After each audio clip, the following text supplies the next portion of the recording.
Quel avenir entrevoyons-nous pour notre pays? Que faisons-nous pour redonner espoir à cette jeunesse dont l'avenir est inscrit en pointillé? Que faisons-nous aujourd'hui pour que le Gabonais puisse rêver à nouveau? Que faisons-nous, qu'allons-nous faire ensemble afin que notre pays, qui est un pays béni parce que immensément riche, puisse être à la hauteur des attentes de ses enfants? Mesdames et messieurs, je pense que le potentiel économique de notre pays est immense. Tant mieux. Le Gabon a la résilience, malgré les coups de boutoir qui lui sont donnés, malgré la gestion scabreuse qui est exercée, qui ressemble davantage à un pillage organisé qu'à autre chose. Le Gabon plie, mais ne rompt pas.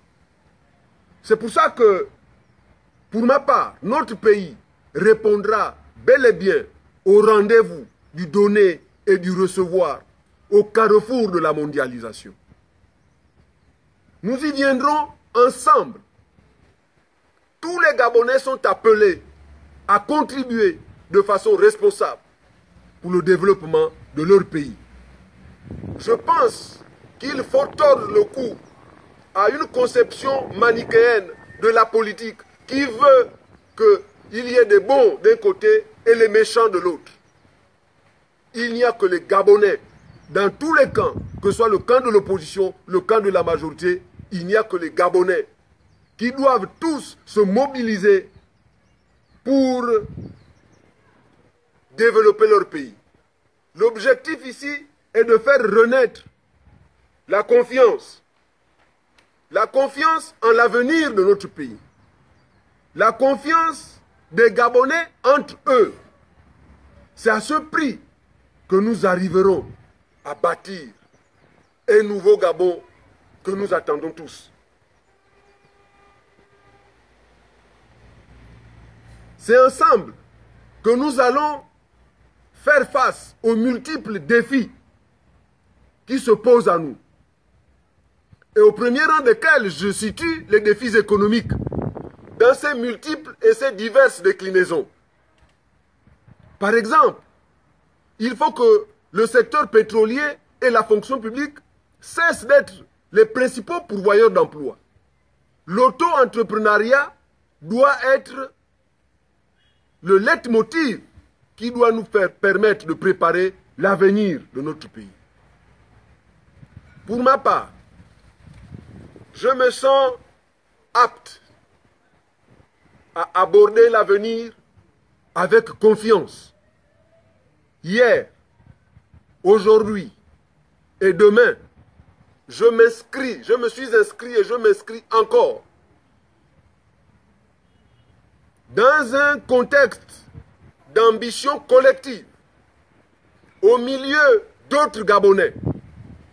Je me sens apte à mener ce combat pour le développement de notre pays dans une perspective claire de conquête et d'exercice d'un pouvoir tout dévoué pour le bien du peuple gabonais.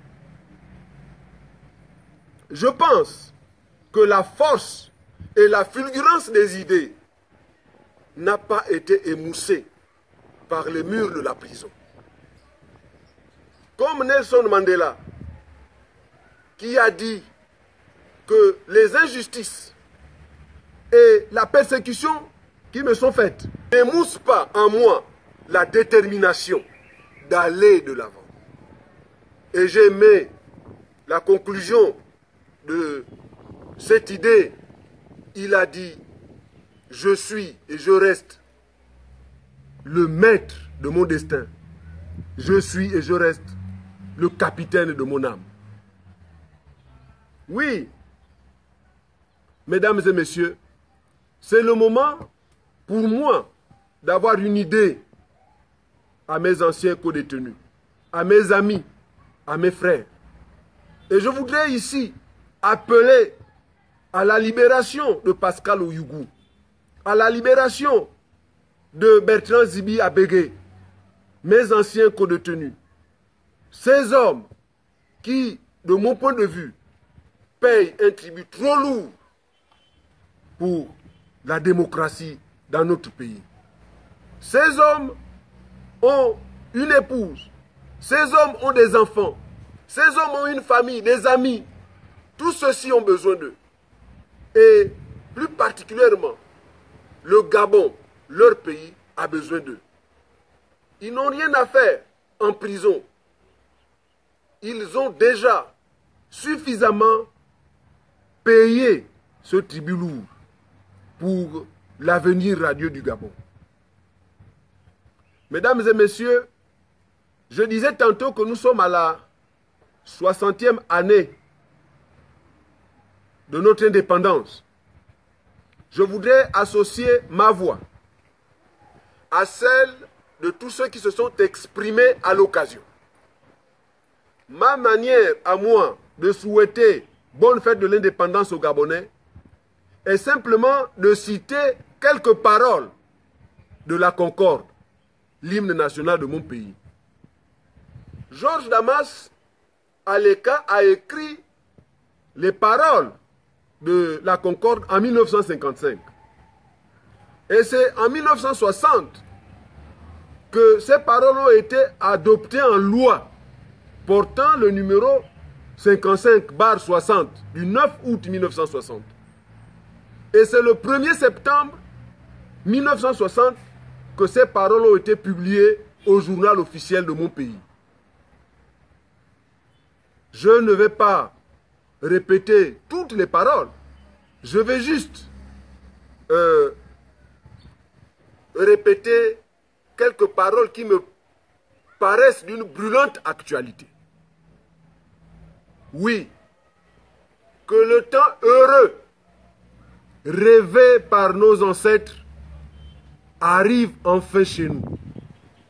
Réjouissent les êtres et chassent les sorciers, ces perfides trompeurs qui sèmaient le poison et qui répandaient la peur.